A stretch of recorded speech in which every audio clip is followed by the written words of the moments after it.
Now, plans to knit the economies of the European countries closer together are taking a big step forwards. The European Commission is laying out its vision for a European monetary fund, among several measures.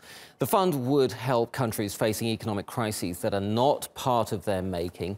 It would also support investment and give incentives for governments to join the single currency. Other proposals include the creation of the post of a European finance minister.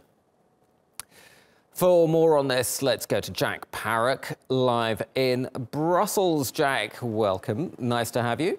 Let's talk about what the EU is proposing under this plan. They've been pushing for many years for closer monetary union. Are EU leaders finally getting what they want?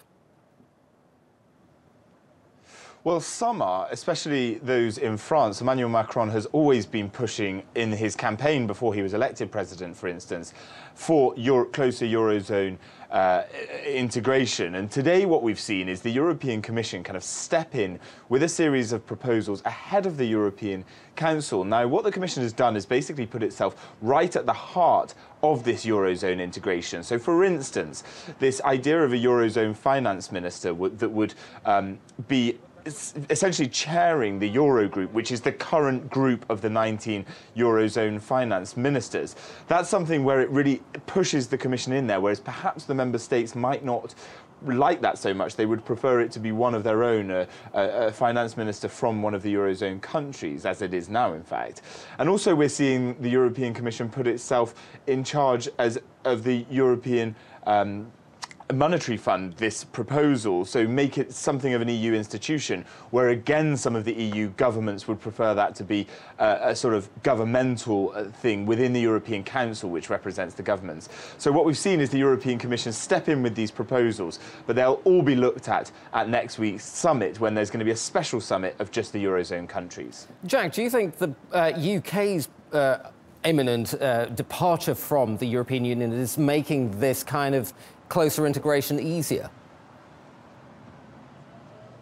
Without a doubt, for the reason simply that once the UK leaves the European Union, there will only be 15% of countries in the EU that aren't members of the Eurozone, countries like Denmark, countries like Sweden, for instance, Hungary as well in the east. So what it will mean is the countries within the Eurozone have a lot more say and a lot more power, and if they're integrating further, this is really the concern, that it could leave some of those that are not Eurozone member countries slightly on the outside. Nonetheless, though, I mean, as you said right at the top, there are people who are opposed to this kind of closer integration, even on the continent of Europe. Do you think that trying to pull all of these groups closer together actually risks tearing the union apart in the long run? Well, this is exactly it, this idea of perhaps a sort of two-speed Europe, where if you're in the Eurozone, then you'll have a lot more say, a lot more power in the sort of discussions, especially on these issues of economic and financial concerns.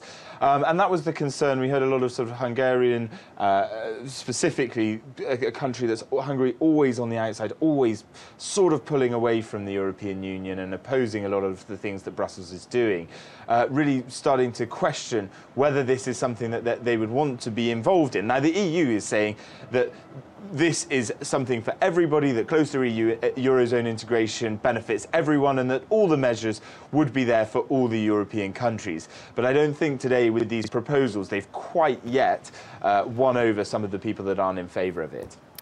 Jack Parrock in Brussels, thank you ever so much indeed.